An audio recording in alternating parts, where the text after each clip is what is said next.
तवक्को तो नहीं, आप कहते हैं तो जंजीर हिला देते हैं। सर, ये 3 फौजदारी के कवानीन खुद मुजरिमाना है। ये जुर्म की रोकथाम से ज्यादा हुकूमतों के जराइम को कानूनी शक्ल देने के लिए बनाए जा रहे हैं। अब तरफे तमाशा यह है सर कि पिछले सेशन में मोदी हुकूमत ने जन विश्वास बिल 2023 को, जिसमें 183 प्रोविजंस और 43 कवानीन थे इम्प्रिजनमेंट के, उसको निकालकर फाइन में तब्दील कर दिया। उसमें ड्रग्स एंड कॉस्मेटिक्स एक्ट को भी तरमीम की गई और सजा के बजाय सबस्टैंडर्ड ड्रग्स के लिए आपने फाइन ला लिया। तो मैं ये बोलना चाहूं सर कि सबस्टैंडर्ड ड्रग्स के मैन्युफैक्चर के लिए आपने जेल के बजाय फाइन उसमें तब्दील कर दिया तरमीम करके। तो ये जरूरी है बोलना इस ऐवान में कि जन विश्वास के नाम पर आपने इस सबस्टैंडर्ड ड्रग्स से आवाम को खतरे में डाल दिया। अब आप डीक्रिमिनलाइजेशन की बात करते हैं, जहां पर कंपनीज को सजा देना था वहां पर आपने नहीं किया, फाइन में तब्दील कर दिया। और जो कवानीन नॉन वायलेंट क्राइम्स हैं, सेडेशन, डेफेमेशन, उसको आपने इस नए क्रिमिनल लॉ में ला लिया। तो सर, ये बात साफ हो गई कि जन के लिए अविश्वास, धंधे के लिए विश्वास, ये इस हुकूमत का नया मंत्रा है। और लाइटर वेन में अगर मैं कहूं तो जॉन अलिया ने कहा था कि जुर्म में हम कमी करें भी तो क्यों, तुम सजा भी तो कम नहीं करते। सर, आज सच्चाई इस देश में यह है कि सूट पहनने वाला क्राइम से जुर्म से बच जाता है, जेल से बच जाता है। एक खाकी पहनने वाला किसी को करीब से गोली मार सकता है, हथकड़ी पहने हुए मुजरिम को, उसको कुछ नहीं, जवाबदेही नहीं है। सच्चाई हमारे मुल्क में यह है कि इस ऐवान में जिन पर टेररिज्म का चार्ज है वो इस कानून पर वोट डालेंगे कि टेररिज्म क्या है, नहीं है। सर, मुझे ये कहने की इजाजत दीजिए कि अगर आज भगत सिंह को और मोहनदास करमचंद गांधी को ये 3 कवानीन बनाए जाते तो भगत सिंह और मोहनदास करमचंद गांधी कहते कि रोलट एक्ट है, ये 3 कवानीन रोलट एक्ट है। अब हुकूमत को बताना पड़ेगा कि असल मकौले पुत्र कौन है। सर, सच्चाई यह है कि इस मुल्क के गरीब, दलित, मुसलमान, आदिवासी, इनके लिए जिंदगी से बड़ी कोई सजा नहीं है। और क्या जुर्म है पता ही नहीं इनको। सर, अगर हमको रिफॉर्म करना था, इस्लाह करना था, तो हमको उन प्रोविजंस को निकालना था जो हुकूमत और पुलिस को मनमानी करने की इजाजत देती है। हमको वो प्रोविजंस को निकालना था कि जो मंत्रियों को और पुलिस को ये मौका मिल जाता है लोगों को सालों जेल में रखने का, उन पर कोई जुर्म पर साबित नहीं होता। हमको ये करना चाहिए था कि जो प्रोसिक्यूटर होता है वो फैब्रिकेटेड एविडेंस डालकर ताकतवरों को अपनी ताकत की बुनियाद पर उनको छूट दे देते, वो काम नहीं किया। आज हमारे वतन अजीज भारत में सबसे ज्यादा अंडर ट्रायल अगर कोई है जेलों में तो मुसलमान, दलित, आदिवासी हैं। सर, इनका कन्विक्शन रेट देख लीजिए आप। एनसीआरबी का डेटा है 2017 से 21 का, 20% अंडर ट्रायल मुसलमान है, 16% कन्विक्शन है और मुसलमानों की आबादी 14.2% है। प्रिवेंटिव डिटेंशन ले लीजिए, जिसको इस्तेमाल किया जाता है जुडिशियल प्रोसेस को सबवर्ट करने के लिए और फेयर ट्रायल को सबवर्ट करने के लिए। आज भारत की जेलों में 30% डेटेन्यूज मुसलमान हैं।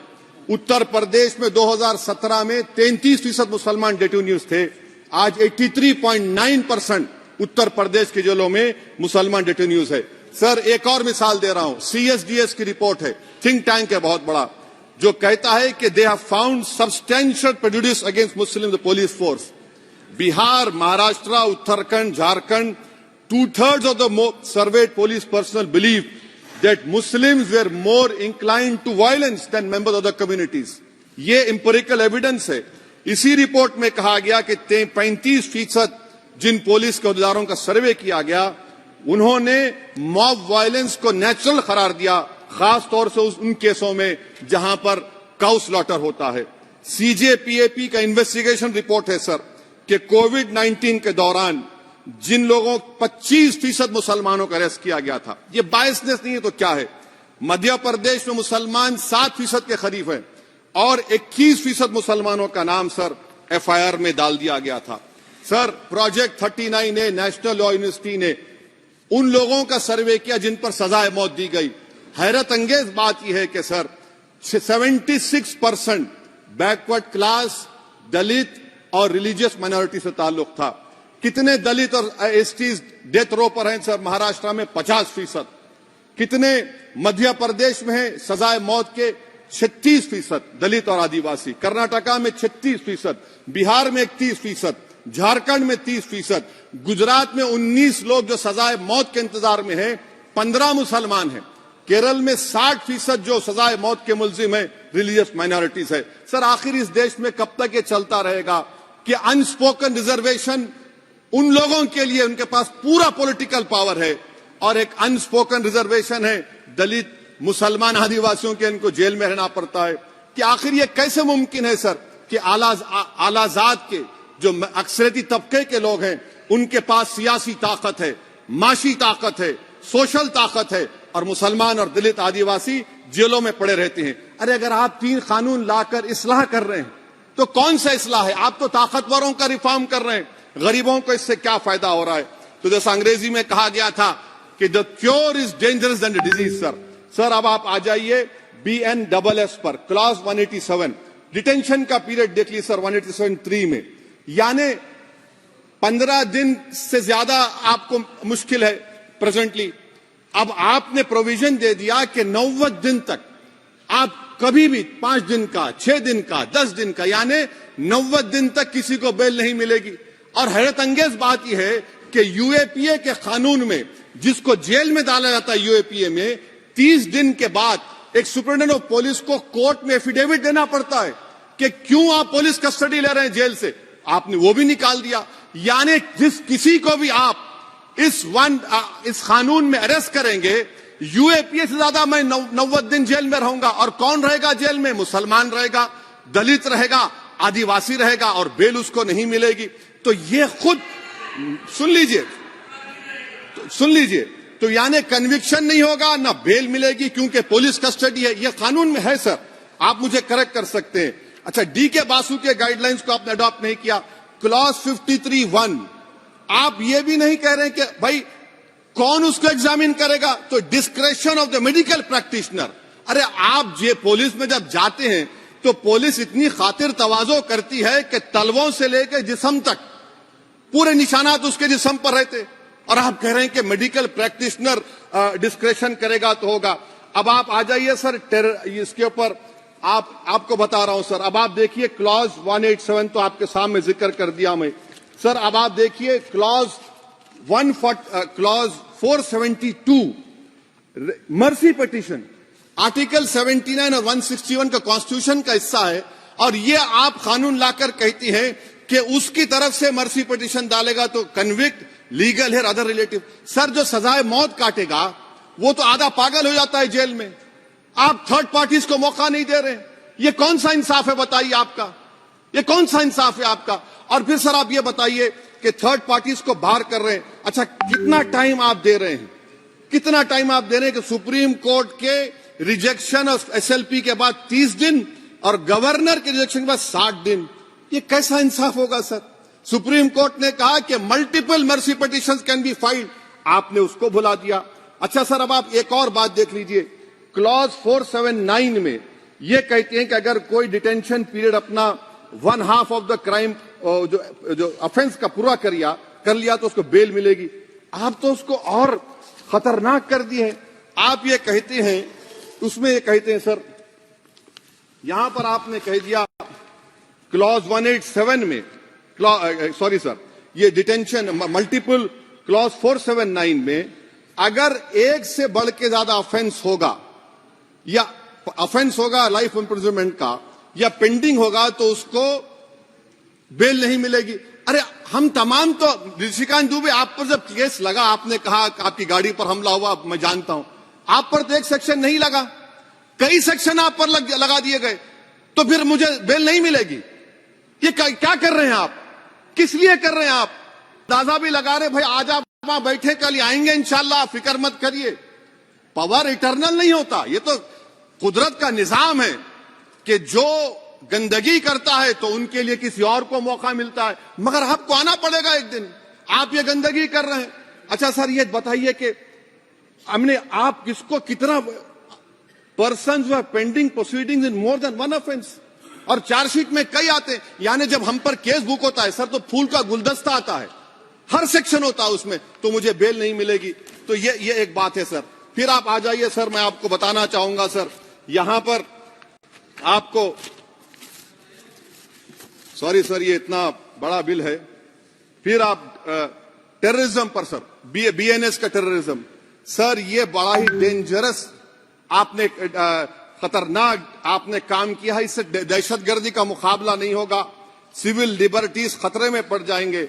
और सबसे बड़ी बात तो यह है सर, इसमें आपने नोटिफाई करेंगे किसी को टेररिस्ट, कोर्ट क्यों नहीं करेगा? पुलिस वाला कैसे करेगा मुझे टेररिस्ट नोटिफाई? किसी ऑर्गेनाइजेशन को टेररिस्ट घोषित कर देंगे। तो यह खुद सेपरेशन ऑफ पावर्स का वायलेशन है, जुडिशियल इंडिपेंडेंस का वायलेशन है और इंदिरा गांधी वर्सेस राजनारायण केस का वायलेशन है।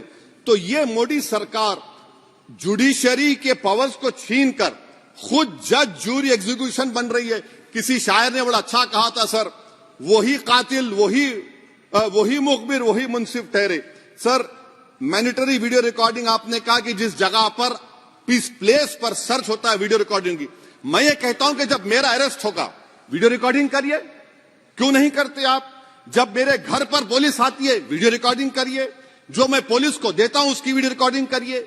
विटनेस स्टेटमेंट होगा क्लॉज 183 में, उसका वीडियो रिकॉर्डिंग करिए।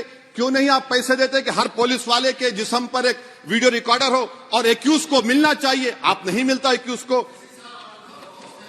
हाँ आपको नहीं है, मैं जानता हूं। क्लॉज 250 और 262 सर इनकंसिस्टेंट है। तो क्लॉज 250 में 60 डे टाइम लिमिट है डिस्चार्ज के लिए। अगर एक्यूज को कागज नहीं मिलता है, हम सब जेल में गए, मैं कई मर्तबा जेल में गया हूं, ससुराल में इतना नहीं गया जितना जेल को जाने का मुझे मौका मिला, चाहे कांग्रेस की तेलुगु देशम की हुकूमत रही है। ससुराल कहते हैं कुछ लोग। क्लॉज 262 है, क्लॉज 262 में डिस्चार्ज एप्लीकेशन है, वो फ्रेमिंग ऑफ चार्जेस के बाद डाल सकते हैं। ये it defeats the purpose. What is the discharge application which is to prevent police from using delay tactics? Discharge always precedes framing of charges. आप मैं उस वक्त तक डिस्चार्ज नहीं डाल सकता जब तक कि वो नहीं होगा। अच्छा क्लॉज 251 263 देखिए sir, time limit for framing of charges in cases of session trials 60 days of first hearing charges, warrant charges should be 90 days। मगर आपने क्या किया, होशियारी देखिए, बर्बाद करने का कहानी। 193(9) डाल दिया आपने, Can it prescribes a 90-day time limit for further investigation? For further investigation, what will happen when supplementary charge sheet are put? Will the accused be acquitted? क्या मुझे छोड़ देंगे आप? क्या कोई time light? This is a dead letter. यानी आप तो पूरे का पूरा सिविल राइट्स लिबर्टीज बोलिए सब छीन ले रहे। अच्छा सर, इसमें आपने लिंचिंग का एक कानून बनाया बीएनएस में, सेक्ट क्लॉज 103 में। अब आप इसमें देखिए सर, लिंचिंग कब हो सकता है? जब आप ये बताएंगे कि ये पर्सनल बिलीफ पर मारा गया, किसी को जेंडर पर मारा गया, कास्ट पर मारा गया। सर आप तो एक्यूज को तो मौका दे रहे हैं छोड़ने के लिए, आप तो एक्यूज को मौका दे रहे हैं। अच्छा पर्सनल बिलीफ में रिलीजन क्यों नहीं लिखते भैया आप? इन तीनों कानून में रिलीजन इस्तेमाल किया गया, पर्सनल बिलीफ में रिलीजन नहीं आता। अच्छा सर आप ये भी देख लीजिए कि 1019 सर 190 में अनलॉफुल असेंबली है, 5 और मोर एक्टिंग टुगेदर। फिर ये क्यों कर रहे हैं आप? 5 मिलकर भी मर्डर करेंगे तो एक 103 भी तो आपने कर दिया। तो इनका यानी ये तो इसका अनलॉफुल एक्टिंग टुगेदर है। अच्छा सर मैं आपको बताना चाहूंगा, आपके ये बीएनएस का 172(2) आप देखिए कि पेटी केसेस में when the occasion is passed, किसका मतलब क्या है? व्हेन द ओकेजन होगा क्या सर? अब आप हम चुनाव लड़ते तो जो हमारा जो पार्टी अपोजिंग रहती है वो कहती है कि इनके 25 लोगों को 50 लोगों को गिरफ्तार कर लो, गिरफ्तार कर लेते मेरे बूथ के एजेंट्स को, और बोल रहे व्हेन, उसमें आप लिख रहे क्या है? When the occasion is passed, माने पास हो जाएगा पोलिंग के 5 बजे छोड़ देंगे। अरे आप अपना ही हाथ काट रहे हैं अपने आप। याद रखिए, आज आप मुस्कुरा रहे हैं, कल यहां पर बैठेंगे कोई और कर देगा काम आपके ऊपर। अच्छा रेप सर, रेप क्या? रेप सिर्फ महिलाओं का होता है, मर्दों का रेप नहीं होता क्या? आपका प्रोविजन नहीं है क्या? स्टॉकिंग नहीं होती है मर्दों की? अच्छा जस्ट होता है सर, आप हंस रहे हैं, होता है। आपकी हंसी इस बात का इकरार है कि आप जानते हैं किसका हुआ है। तो justice JS Verma sir, justice JS Verma का जेंडर न्यूट्रल बनाइए। अच्छा, क्लॉज 69 को, क्लॉज 69 लव जिहाद आ गया। देखिए सर, क्लॉज 6 लव जिहाद आ गया, उसमें बियॉन्ड रीजनेबल डाउट प्रूव ही नहीं कर पाएंगे आप।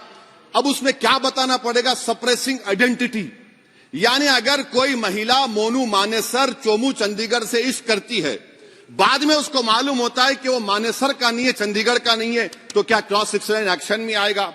आप बताइए कि अच्छा, अगर कोई ये कहेगा कि मेरा नाम कुछ नाम है, कई कुछ नाम होता है जो कॉमन नाम होता है मुसलमानों में, दीगर मज़ाहिब में, तो क्या वो सेक्शन अप्लाई होगा? ये क्या आप कर रहे हैं? अच्छा, आपने अडल्ट्री को निकाल दिया, आपने होमोसेक्सुअलिटी को निकाल दिया, तो ये कंसेंशुअल सेक्सुअल रिलेशन जो 18-20 साल के ऊपर के लोगों में करते हैं, मैं इसका खिलाफ जरूर हूं मजहबी एतबार से, मगर आप क्यों उनकी ऑटोनॉमी को रोकना चाहते हैं? अच्छा सर, सेक्शन क्लॉज 1093 बीएनएस का, आपको it does not require knowledge और intention part of person facility commissioner organise crime. ये मैं 5 मिनट दीजिए सर। सर बीएनएस का आप सेडेशन पे देख लिए, सेडेशन को आपने दोबारा ला लिया, लफ्ज सेडेशन इस्तेमाल नहीं किया आपने। 3 साल से 7 साल आपने सुप्रीम कोर्ट को अंडरटेकिंग दी थी कि प्रोविजन नहीं लाया जाएगा। तो चेयरमैन सर, यहां पर हिंदी के एक बहुत मशहूर कवि का वो शेर मुझे याद आ रहा है, मैथिली शरण गुप्त का, कि राज्य को यदि हम बना लेंगे भोग तो बनेगा वो प्रजा का रोग, फिर कहूं मैं क्यों ना उठकर हूं आज मेरा धर्म राजद्रोह। कार्ल मार्क्स ने कहा था sir, history repeats itself first as a tragedy, second as a farce. अब क्लॉज 195 1D देखिए, it criminalises the making of publication of false and misleading information jeopardising sovereignty integrity of India. Vague है, यानी जो कोई भी पत्रकार investigative journalism लिखेगा आप उसको इस्तेमाल कर लेंगे और जेल की सलाखों में उसको डालकर आप सड़ा देंगे। सर मैं आपको और एक बात बताना चाहूंगा कि रैश एंड नेग्लिजेंट एक्ट जो आईपीसी में था 2 साल थे 304, आप उसको बढ़ाकर 5 साल कर दिए 1061 में बीएनएस 1 में। और rash and negligent driving 304 IPC में था 2 साल की सजा, आपने 10 साल कर दिया। यह क्रिमिनल जुरिस्प्रूडेंस का हिस्सा नहीं है। अच्छा, क्रिमिनल ऑर्गेनाइजेशन उत्तर प्रदेश में यूपी गैंगस्टर एक्ट में एक चार्जशीट में गैंगस्टर एक्ट लगता। सर आप बताइए फिर यूएपीए का क्या होगा, पीएमएलए का क्या होगा, महाराष्ट्र मकोका क्या क्या होगा, गुजरात के कोका क्या क्या होगा? आप ये सब कानून रख रहे हैं और एक पुलिस वाले को आप ये तमाम कानून की इजाजत देंगे? याद रखिए, जिंदगियां बर्बाद करने का काम आप कर रहे हैं और सबसे बड़ा इसका नुकसान होगा। किसका नुकसान होगा? दलितों का, मुसलमानों का, आदिवासियों का। और वो पॉलिटिकल पार्टीज जो कल आज सत्ता में है, कल नहीं रहेंगे, वो बदले की भावना से काम करते हैं। सर मुझे पुलिस ने पीटा सर, 1999 22 दिसंबर को मेरे सर पर 20 टाके लगे, पीठ से लेकर पैर तक मारा गया। आपको मालूम सर क्या हुआ? तेलुगु देशम की सरकार थी, उन्होंने उन दोनों पुलिस वालों को जिन्होंने मुझे मारा था उनको आईपीएस कन्फर कर दिया। आईपीएस करने, अरे मैं तैयार हूं मरने के लिए, तुम मारोगे क्या? बोलो कहां मारोगे बताओ? अरे तुम कहां मारोगे? तुम्हारी गोलियां खत्म हो जाएंगी, मैं जिंदा रहूंगा। अरे तुम्हारी गोली डरने वाला बैठो तुम, अरे चप्पन देके बैठो तुम। प्लीज आप बैठ जाइए। टेररिज्म का देखिए सर, आप बैठ जाइए प्लीज। यूएपीए का सर मैं खत्म कर, टेररिज्म उनको रोकिए sir. Okay please sit down. हाँ तुम गोली मार सकते, सस्पेंड नहीं कर सकते और कुछ नहीं कर सकते सर। टेररिज्म का डेफिनेशन में आप देखिए, यूएपीए का सेक्शन 16,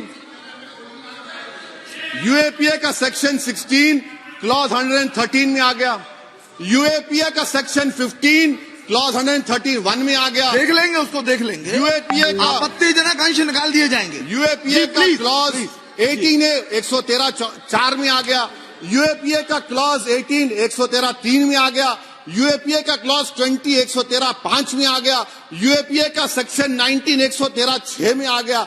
अरे भाई साहब फिर क्या बचा है? आप यूएपीए से, मकोका से, गुजरात कोका से, पीएमएलए सब ला लिए। तो स्पीकर सर मैं अपनी बात को खत्म करने से पहले मैं उम्मीद कर रहा था कि मैंने वजीर दाखिला का एक स्टेटमेंट सुना था अमित शाह साहब का कि जब गुजरात के होम मिनिस्टर थे तो उन पर जुल्म किया गया, उनको दबाया गया। मगर हम ये समझ रहे थे कि जिस शख्स पर नाइंसाफी हुई है, जो वो क्लेम कर रहे हैं, तो कम से कम वो दूसरों से नाइंसाफी तो नहीं करेंगे। आप क्या कर रहे हैं? अरे ऐसे हजारों लोग हैं जिन पर जुल्म हो रहा है, ना उनके पास दलील है, ना उनके पास वकील है, ना उनके पास आजादी है। Thank तो you. ये तीन सर मैं आखिर एक लव ये तीनों कवानीन हमारे मुल्क की जमहूरियत के लिए, इन गरीब तबकात के लिए नुकसानदेह साबित होगा। और ये सरकार को मैं चार्ज दे रहा हूं, आप चेक रिपब्लिक में निखिल गुप्ता बैठा है, लेके आओ ना उसको। कुलभूषण यादव पाकिस्तान में बैठा है, लेके आओ ना। कतर में हमारे फौजी बैठे, लेके आओ ना उनको। अरे कहां तुम्हारी देशभक्ति है? अरे निखिल गुप्ता को लाओ, इस कानून में इस्तेमाल करो। मगर वो नहीं बोलेंगे। मैं इस कानून के मुखालिफत में खड़ा हूं जो भारत की जमहूरियत के लिए खतरा बनेगा। शुक्रिया सर।